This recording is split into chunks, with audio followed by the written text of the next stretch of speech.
Well, today I want to talk about ice shootings. Now, it started off the beginning of the year, January. We had Alex Preddy, we had Renee Good, followed up Minnesota. It was awful. The excuse that was given that she was trying to run him over with her car. She was weaponizing her car, and so they had to shoot, even though it was proven that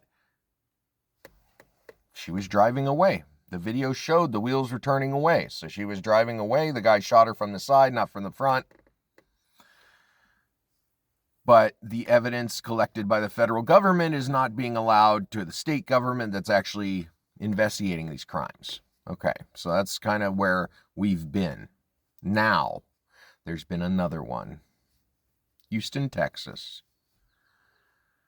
52-year-old man, been here decades. All reports say that he wanted nothing more than to support his family, work every day, loved his kids, loved his wife. All he wanted to do was support his family. Woke up early, like he did every day, got in his van, went to go pick up his work crew, and an unmarked car started following him. They drove into the opposite lane, tried to run him off the road.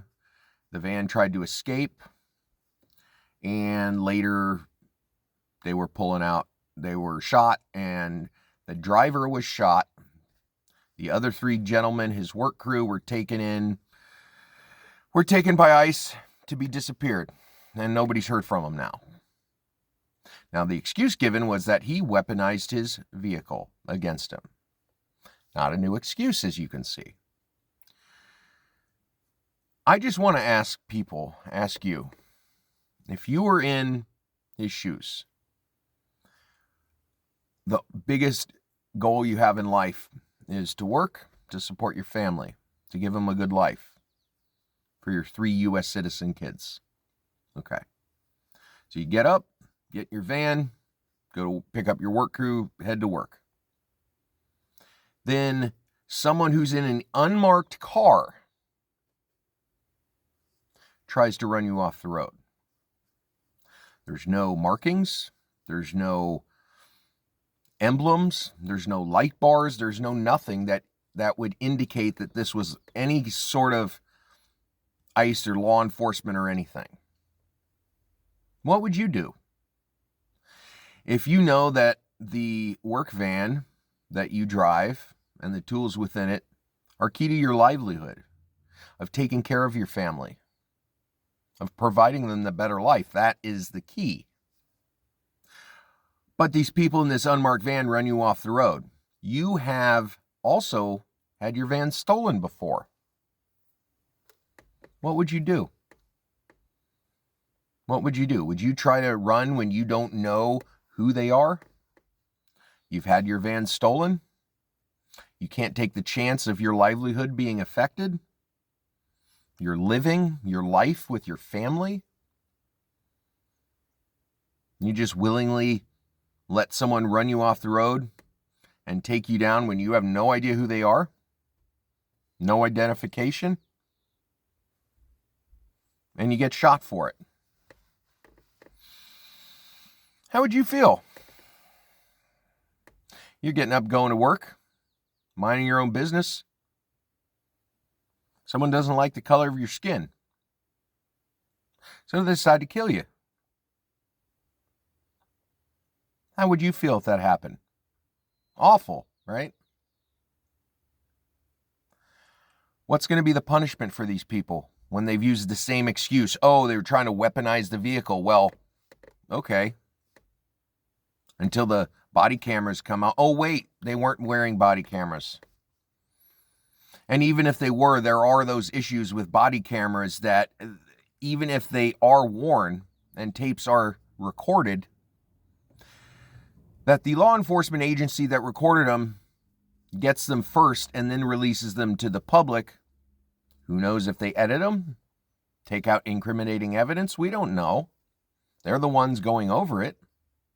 We need independent investigations. We need independent agencies looking at these films to make sure they're accurate. That would be a good step. Another step, a good step, would be to end racial profiling. So people who aren't of the right skin tone don't have to worry about walking down the street getting shot. Now, some people out there, maybe some people of a whiter complexion, would complain that, oh, well, I don't have that problem. If they have nothing to hide, then what's the issue? Have you ever been racially profiled? Have you ever been walking down the street, had people look at you weird? Have you ever been in a restaurant, in a store, in anywhere, and people look at you kind of funny? I guess the term microaggression has come up to describe such things. But is it micro? Or is it something that's built up over generations, generational bias? Okay. We have to admit our own biases if we want to get over this. We must stand up as a people and defend against a tyrannical government that's willing to kill people who don't agree with them and don't look how they think they should look, or believe how they think they should believe, or love how they think they should love, or identify how they believe they should identify. Their image is all that matters. Is that what America is all about? I would argue that that is what it's about now. The true meaning, life, liberty, and the pursuit of happiness. All people are created equal. The creed that we as a country have yet to fully stand up to. That's who we are. That's who we aspire to be. This is who we are. When a heinous incident like this happens, people always ask, is this who we are as a country? Yeah, it is. It is. We've allowed things like this to happen. Laws didn't change people's beliefs. Then we get the first black president, and what's in our nation's history, which was a huge historical event, what's the response? We get Donald Trump. Maybe it's the ingrained beliefs that never fully went away. ICE needs to be regulated. ICE needs to be abolished. It wasn't always there. A lot of these laws were already on the books that they're trying to put in, but they're trying to put more in because they think that the way to get people to follow the law isn't by actually enforcing it, it's to bring in new laws and have it be so overwhelming that they don't know what to do, that they fear walking down the street. Well, guess what? People are scared. It's awful. People shouldn't have to get shot for going to work.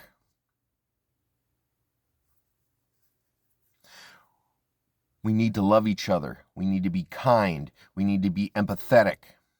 Whatever someone looks like, whatever someone believes, whoever someone loves or identifies as, we need to respect them as human beings because we'd want them to respect us as human beings.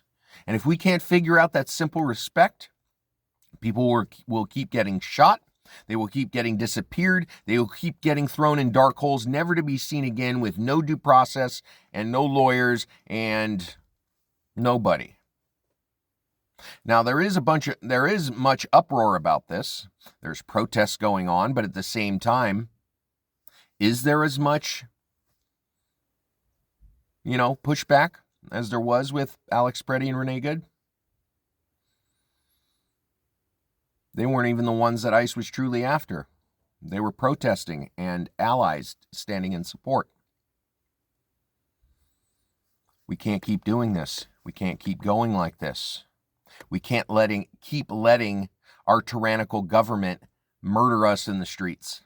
So what are we going to do about it? We must stand up. We can put a stop to this if enough of us demand it for long enough.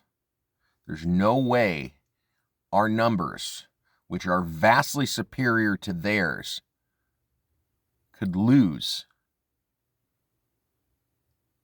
if we let our humanity guide us.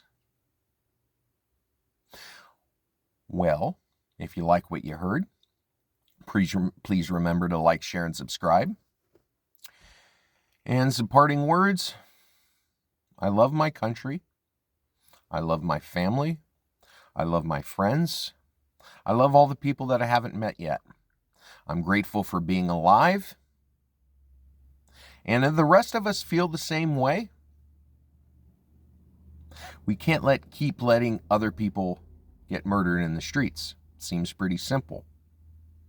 We got to hold our people in power to account. We got to hold them responsible. We must bring them to justice. We must have Nuremberg trials after this whole administration has gone to weed out all the awfulness and ugliness and darkness that has infected everything we hold dear. We can end this. We can stop this. It's going to take some effort. It's not going to be easy. There will be even more pushback the closer we get to actually affecting things, but we can fix it. We only have to try.